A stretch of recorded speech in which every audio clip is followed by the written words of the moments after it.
DJ Drewski, you can hear me?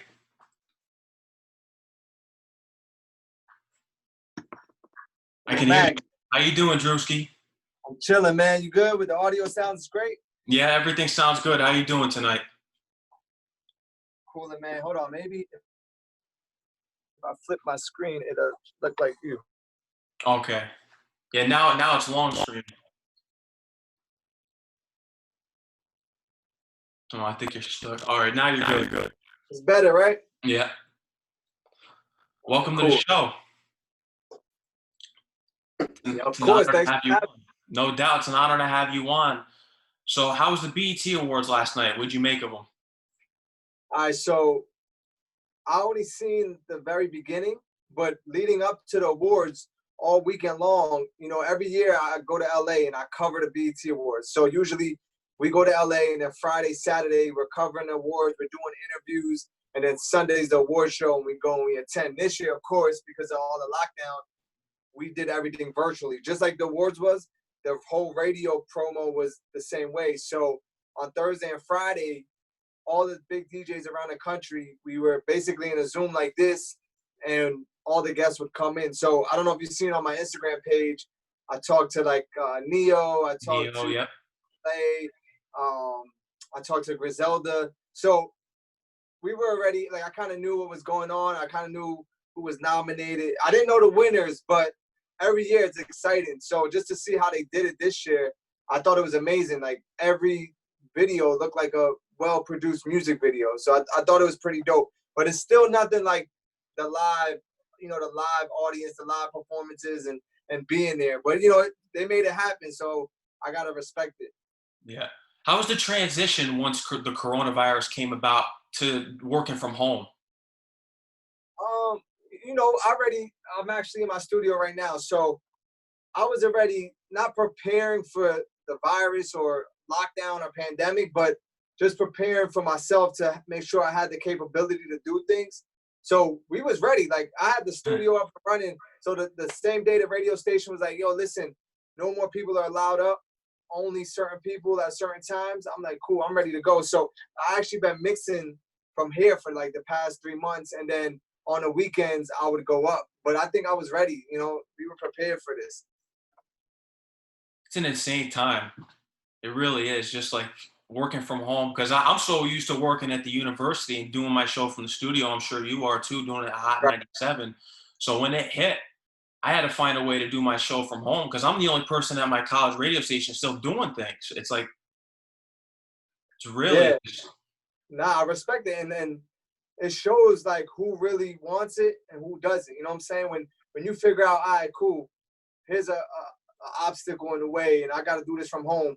I got to make it happen. And to see that you continue to keep going, like that really shows people like, yo, he wants it. Like he's really living his life. So, I appreciate people like you and even myself that, of course we get stuck or got a bump in the road, but we just keep going. But yeah, it's definitely been a crazy, crazy time for everyone, yeah. everyone.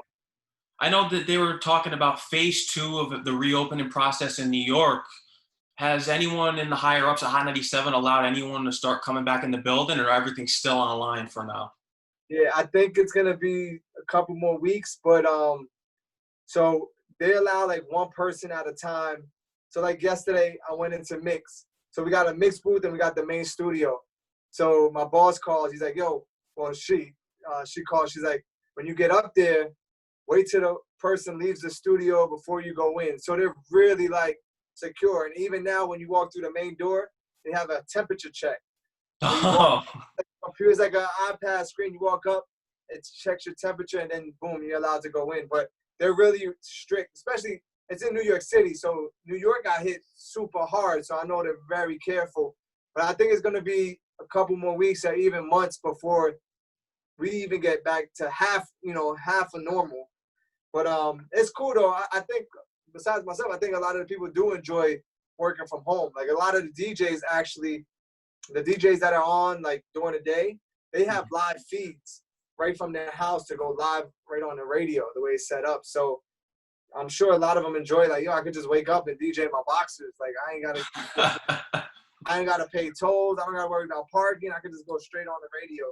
So yeah, but it's a new way, and I feel like a lot of people are starting to realize like you can do it this way now, and it might kind of start heading in that direction too. I see a lot of companies that shut down their offices, and now just all the employees are working from home.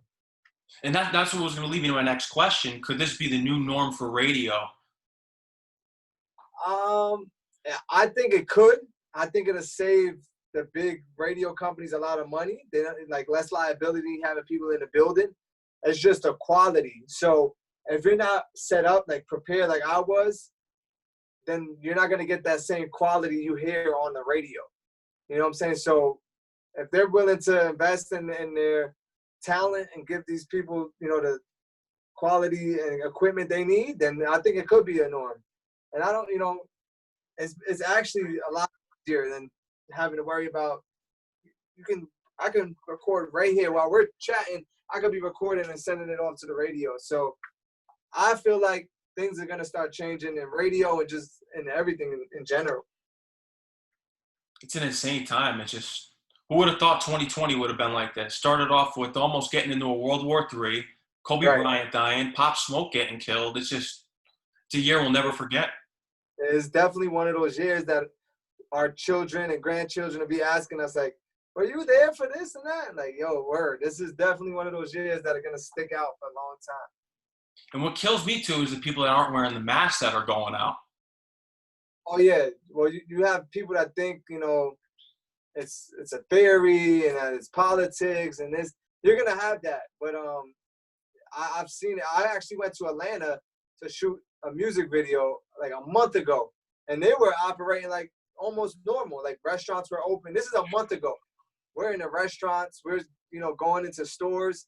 Now the staff had the mask on, but we didn't. Like we didn't. So it was like, and I see now in Florida, the numbers are going up. So now they're getting scared. So it's like, I don't know. I don't know what to believe.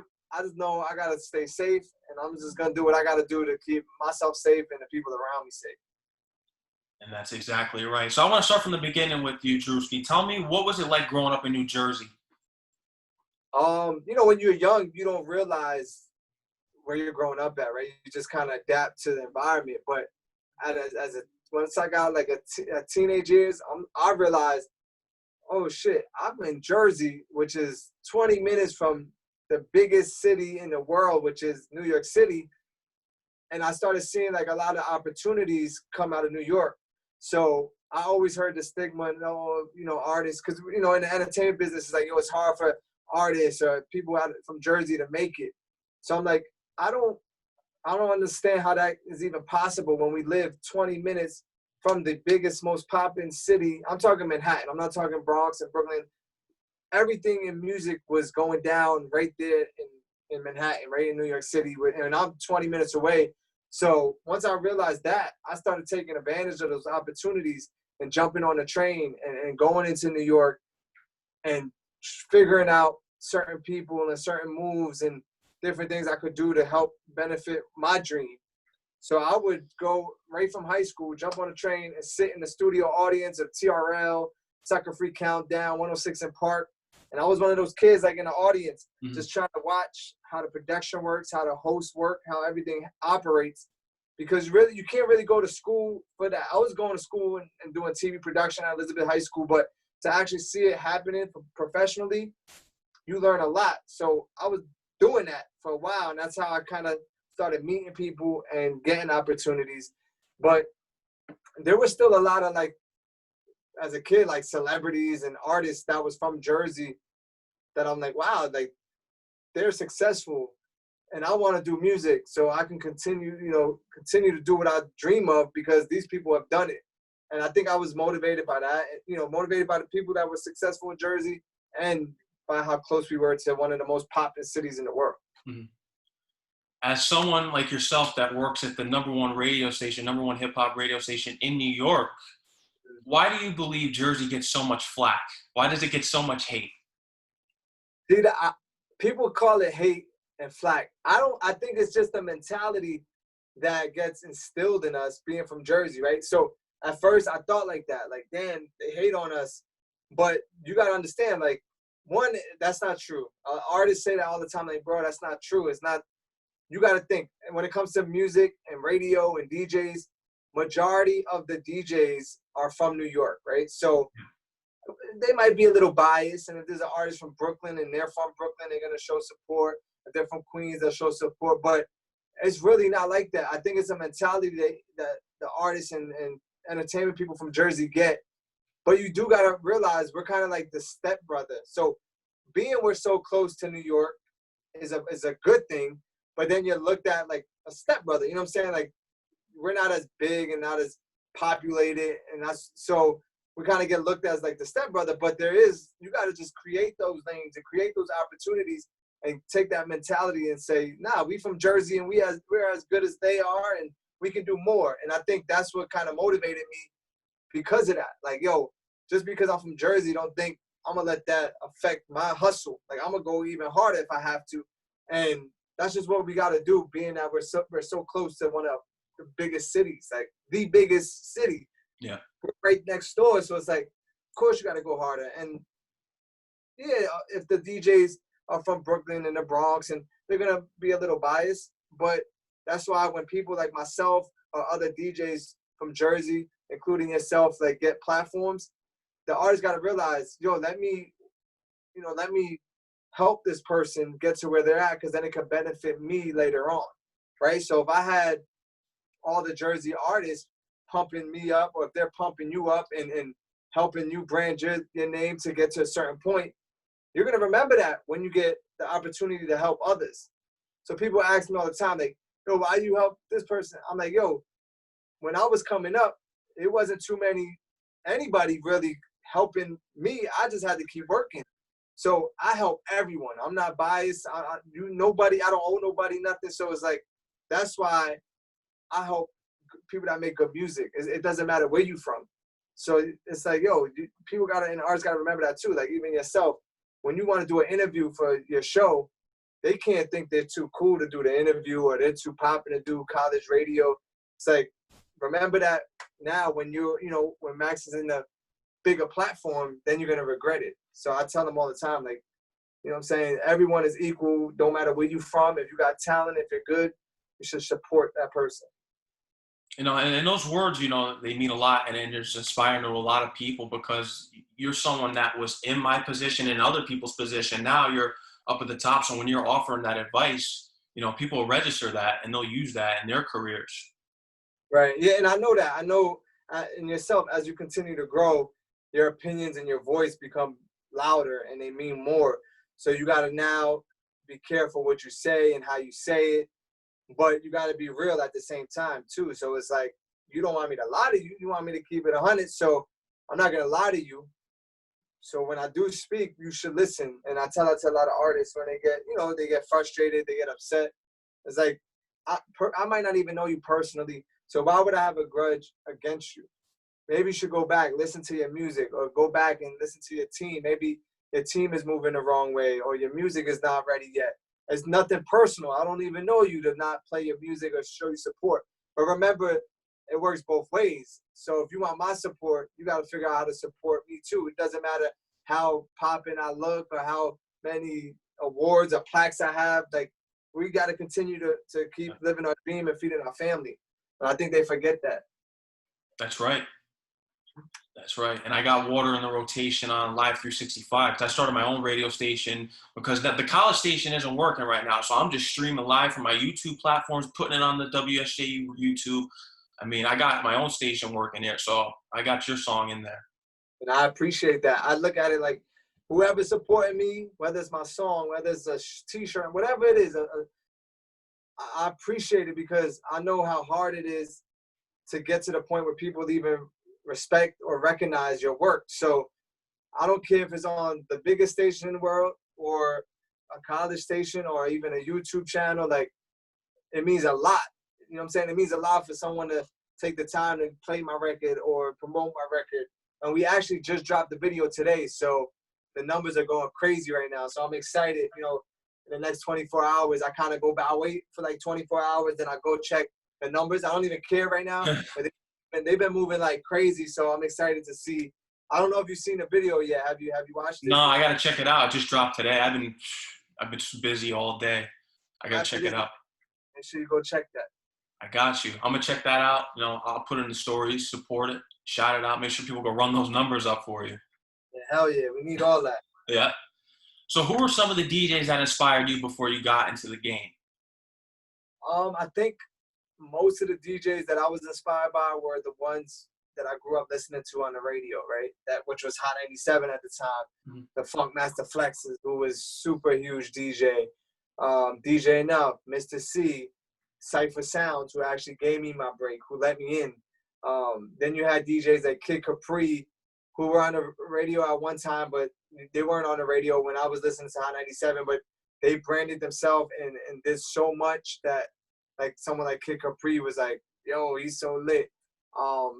DJ Khaled, the early DJ Khaled, like I met Khaled years ago, maybe like, I want to say like 10 years ago. And he wasn't the Khaled he is today, but you can see the potential. You can see like the hustle, you can see the grind and the vision. So to see it actually come to life is like, damn, I was motivated by him 10 years ago and he's still motivating me today. So those were some of the DJs that really like inspired me and made me realize like, I could turn this into a living. Like these guys are doing this for a living, for a career.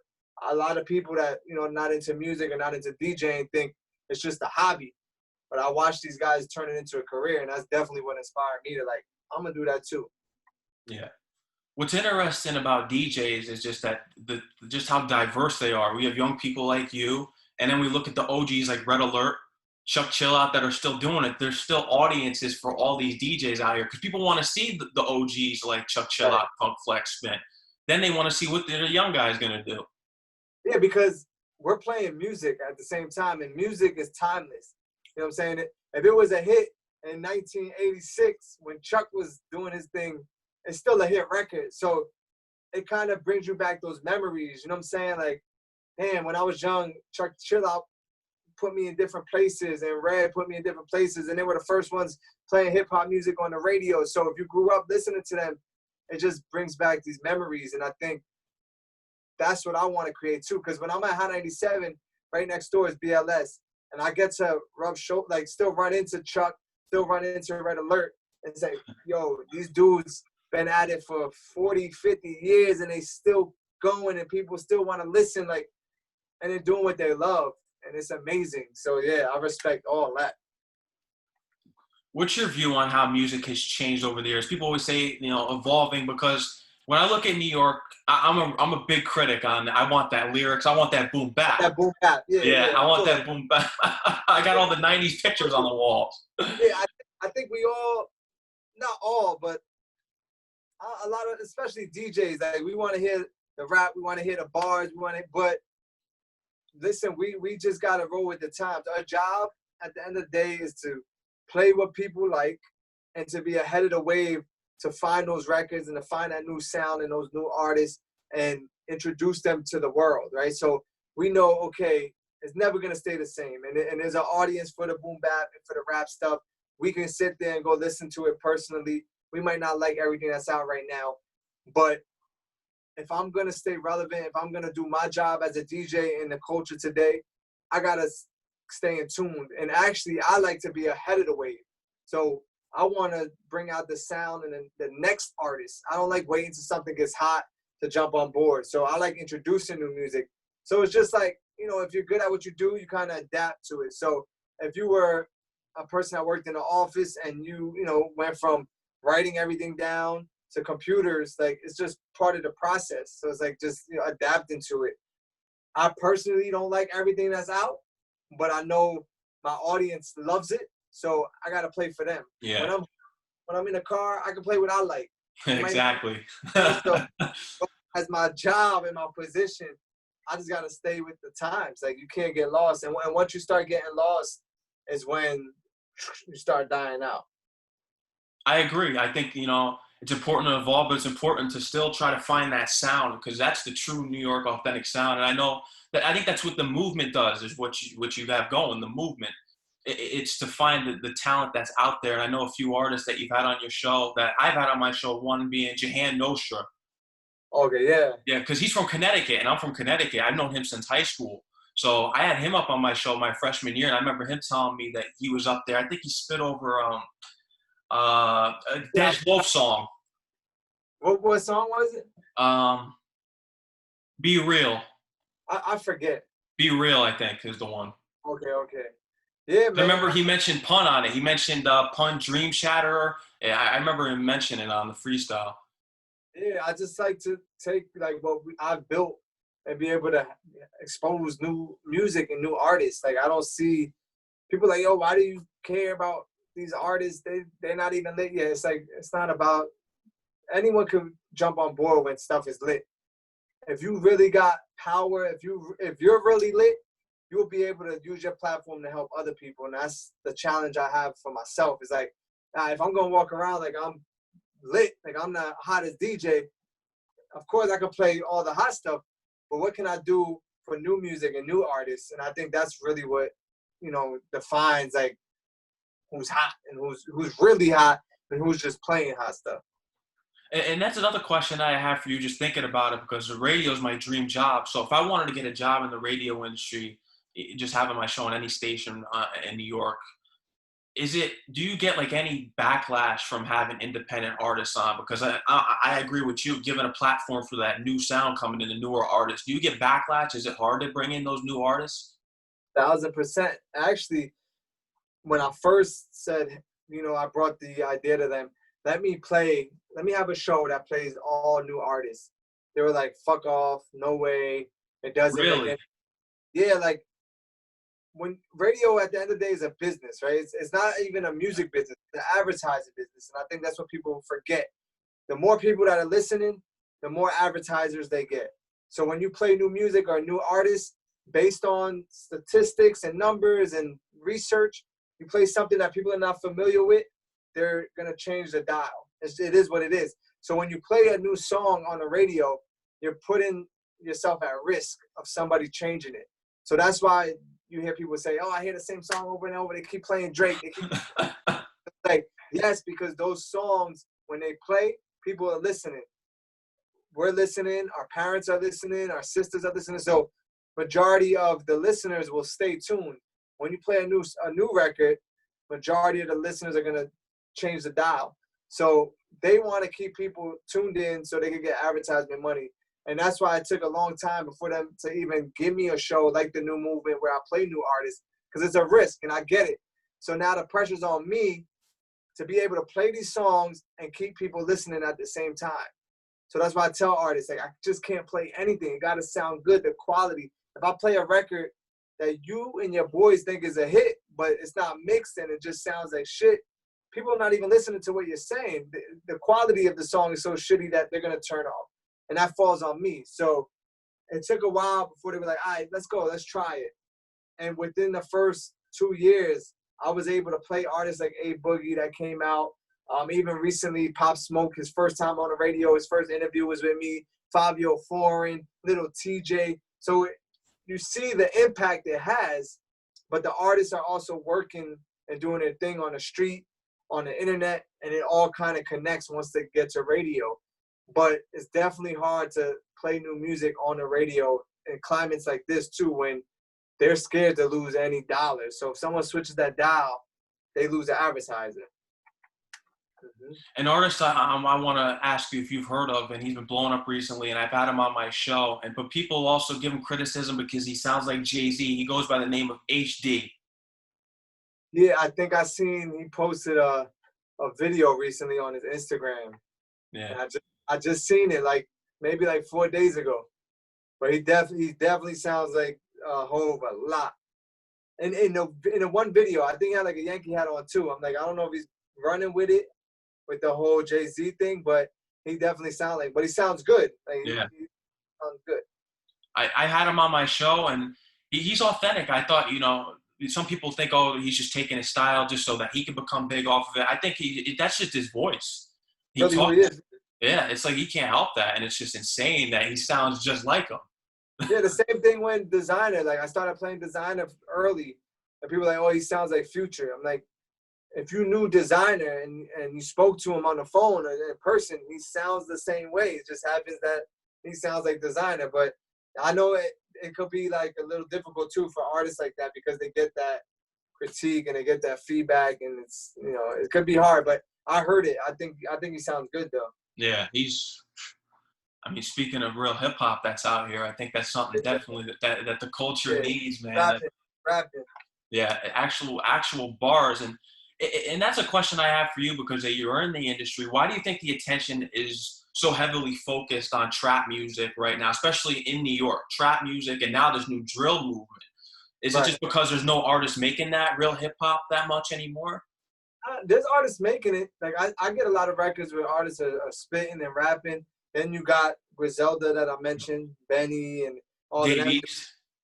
Davies. So you still got the rappers, but I think it's because the kids and the youth run the music. Like they're the ones, especially today with all the digital stuff and the streaming and downloading. The kids are the ones that push the culture and push the business, and they don't want to. They're lazy, basically. They don't want to listen and break bars down. They just want God to have. forbid. They're lazy. They just don't got the attention span to listen to a record and listen to the lyrics. A majority of the song is probably just the energy of the beat and the production. So if they can dance to it and do all the stupid dances, they rather that than listen. And that's just what it is. And it's gonna be hard and it's gonna take a while before the bars actually come back. You know what I'm saying? Because even the new kids that are making music, they're making the dance music, the mumble rap, the drill stuff. And it's a wave sometimes. You catch a wave. So hopefully soon we catch the bar wave. I hope so. I think that would be for the best. I mean, it's good to have balance. You can have both. My issue is I just want a little bit more spotlight on the bars in the game because that's where hip hop originated from. Right. And I would love to see that. I wonder what these kids would do if they had to grow up in the 90s. Nah, they wouldn't. If all the music today was like the 90s, they would everyone would start making their own music. Like I feel like it's that they don't have the attention span. That's the problem. It's like back then the records were 4 minutes long, 5 minutes long. You know what I'm saying? Like you had 4 artists on one song just rapping. Their attention span. The songs today, 2.5 minutes, 2 minutes. I'm saying I can show you. Like, let's see. I'll pull up a Pop Smoke song, right? Yeah. See how the longest. Like I'm looking right now with him and Fabio is 2 minutes. So Christopher Walken is 3 minutes and 11 seconds, which is long for these kids. Yeah. And Welcome to the Party's 3 minutes. And that's it. Like that's all they got is like 3 minute attention span. And just like what you were saying before, 4 guys spitting on a track. I was listening to Firewater the other day by Big Pun, Fat Joe, Armageddon, and Raekwon. Right. Like, it's just like, I don't get it. Like, this is hard. They're spitting. I just don't get it. Like, I don't know. I don't understand why they don't see what I see or hear what I hear.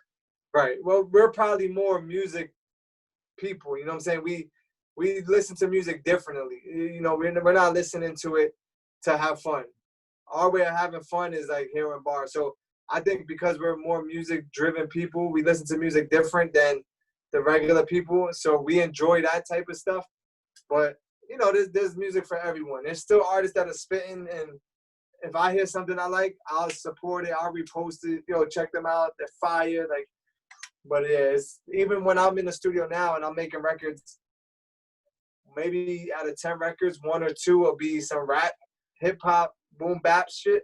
The rest is just party records, and what I'm saying, I let the artists do them. I think the new record that you just dropped, Water, has some bars on it. Yeah, so that's why I dropped it first, because one, it's females right now in hip hop are doing their thing. You got all the Megan Thee Stallions, the Cash Dolls, the Nicki, so the women are going crazy right now. So that's one reason. And then when I heard Dream Doll's verse, I'm like, oh shit, I wasn't even expecting her to come that hard with bars and rapping. And when I heard it, I said, yo, this got to go out first, because this is going to set the bar for these other records I do. And I hope artists that I work with hear shit like this and be like, yo, you know what? I want to spit. I want to, So yeah, shout out to Dream Doll for going crazy on that. She mentioned you in the song. Yeah, because we did it together. Like, Yeah. You know what I'm saying? Together. So the fact that she even was able to rap and put my name in it and still make it sound good, and I thought, I'm like, yo, she's doing her thing, because no one was expecting her to come that hard. Like, a lot of the comments and the feedback I get was like, damn, Dream bodied that. Dream wrote that beat crazy. So I told her too, like, yo, this is one of the hardest verses I've heard from you. So I thought that was pretty dope. And it's leading hip hop in the right move, especially for females right now. Like you said, they're killing it right now. They're putting most of the men to shame, which is Right. uh, but could this lead to you dropping a tape, just like what Funk Flex would do back in the day? Could this lead to you dropping your own tape? Oh yeah, 100%. That's the goal. I don't know if I'm gonna drop a tape or we're just gonna keep putting out records because it's a digital world now. It's a streaming world. People, they just want singles. They don't care about a whole tape as much as they used to. So, you know, we'll see where it leads. But I got an arsenal of music. Like, even, you know, when we talk about today's artists, like doing the drill stuff, I feel like I got a record with Chef G and Sleepy Hollow, where yeah, it's still kind of drillish, but Chef G is rapping on it. Like, that might be the second one I drop, just off the fact that he's going crazy. So I definitely got these records lined up. So once this one, you know, starts doing its thing on its own, we're gonna start dropping more records. So just get ready. And visuals. Visuals, of course. Those go crazy. Go check out the water video right after this, because I'm about to jump on YouTube myself. You know, I do the New Movement Live. Oh yeah. 9 p.m. on Mondays. So I'm gonna go jump on that and play some more new music. If you're free, tune in. Yeah, I'm gonna tune into that. I'm gonna check that out. Just a couple questions I had to ask you is what was it like the first time breaking through and just talking on the mic at Hot 97? What was going through your mind?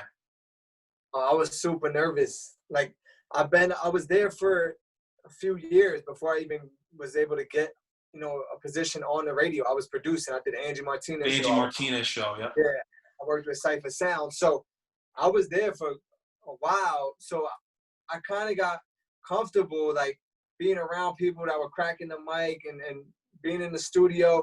So that kind of helped. But even though I was there for all those years, when it was my time, they're like, yo, this is your first mix. You're going live on the air by yourself. Because Cypher would let me DJ on the low once in a while. Angie would have me talk once in a while, you know, like to her if she needed some information, this and that. But I never had like my own thing. So the first time I was like, I don't want to curse. I don't want to stumble. I don't want to mumble. Like, I don't want to stutter. So it's nerve-wracking, but it's part of the process. So it's like, I knew I'm going to have to get through this to be better. So let me just go for it. I don't even remember. I was so much was going on in my head. I don't even remember like what I said, the first thing I said or anything. But it was definitely a nervous feeling. Out of everyone in that building, when you first stepped in there, who did you learn the most from? Was it Angie Martinez? The first person was Cypher Sounds. Because he gave you your breakthrough. You told me that in the beginning. Yeah, I was with him every day from like 7 a.m. to 1 a.m. Not like almost, you know, we were doing 12, 13, probably even sometimes like 18-hour shifts with Cypher, just staying with him, interning for him. So I learned a lot from Cypher. Then when I got the opportunity to produce Angie Martinez show, forget it. Like, she's a whole different personality. So I was able to soak up and pick up so much just by sitting next to her. Because people forget, I'm like, yo, I produced a show. I was with her 5 days a week, 7 hours a day. That's more than I am with my family, like my own, you know, my own fiance. I'm not even with that long. So just being around Angie that much, I was able to soak up so much, and I definitely learned a lot from being around her. Yeah, it's just, I mean, the move she made to Power 105. What was that like in the building when everyone found out that she went to Power 105? She was going to Power 105. Everyone was, I started crying. Like, I was like, damn, because I didn't know what was happening, what was going to happen to me. But everyone was like sad. The funny thing is no one knew. Like I just said, I was with her every day, 5 days a week, 7 days every day, 7 hours a day. And I didn't even know until she kind of dropped the bomb on us. She kept it, you know, on the low for a long time and really didn't tell no one. So when she came out, we were all like surprised, like, oh shit, we got hit like out of nowhere. And I think the impact of that and everyone finding out and the hype of it, it was just like, I was just like sad, like, damn, I'm losing my mentor, like the big homies, someone I learned so much. Now I'm kind of on my own. What do I do? Where do I go from here? Am I even going to still be here? Do I matter if I'm not with her? So it was like a lot going on. But once she kind of explained everything, it was like, oh, it makes sense. It's to better your career, for your growth. And if I was you, I would do it too. You know, she's like, I have to grow at a certain point. So once I understood and I got through the emotional part, it was like, all right, cool, let's go. Let's continue to rock. You know, we still family, and I'm excited for you and happy for you. Yeah. What would you say was the most important thing that she taught you? I think I learned a lot, like the interaction between her and the guest. She was just really good at it, like making the guest feel special, making it personable. She just knew how to build relationships with people without being like grimy, without being gossipy. And she just, her interview skills were so genuine and like organic. And I think as far as professionally, I learned a lot just by the way she, you know, carried herself and her professionalism when doing interviews, when interacting with people, when we would have guests up. I'm like, yo, she's a beast at this. Like, someone would come in the room and 2 minutes later, they felt so comfortable to open up and talk about anything, where you got people that are trying to pull dirt out and, you know, do gossip stuff. She was never into that. And I respect it. Like, you don't even need to gossip and get all the headline news, and you're still doing great interviews. So that's one thing I respected. That's the main thing. Drewski, for the people that are listening right now, and if they haven't been tuned in, they should be tuned into your show. I want you to inform them what the movement is and when they can tune into your shows. Because I know you're on Fridays, Saturdays, and now it's all Yeah. over all the time now, because now we have the advantage that we're home now. I want you to inform the audience everything about the movement and everything. All right. So when it comes to the movement, it's bigger than just a radio show. Under the movement umbrella is everything we do digitally, like the YouTube lives, the online showcases, even my music is coming out through the movement. You know, when we drop these records, and it's a collaborative of artists, different artists, from producers to musicians. The idea behind it was to get artists and people to work together to create these records, just to create magic working together. So taking artists from different places and putting them together, boom, now we got these dope records and whatever it is, dope ideas. So that's under the movement. Then we have the new movement live, is a radio show I do Sunday nights, 11 p.m. on Hot 97, where we play nothing but tri-state artists, right? From the biggest names to the new guys, breaking new music. That's Sunday nights on Hot 97. Then weekdays, I do the new at 2 a.m. mix, where I'm playing the more popular new music, not really indie artists. Most of them are, you know, signed to a label or just doing a thing right now. So we play all the new hot music. Weekdays, the new at 2 a.m. And then Saturdays, before COVID, I was on 3 p.m. to 7 p.m. But things changed because we can't be in the building.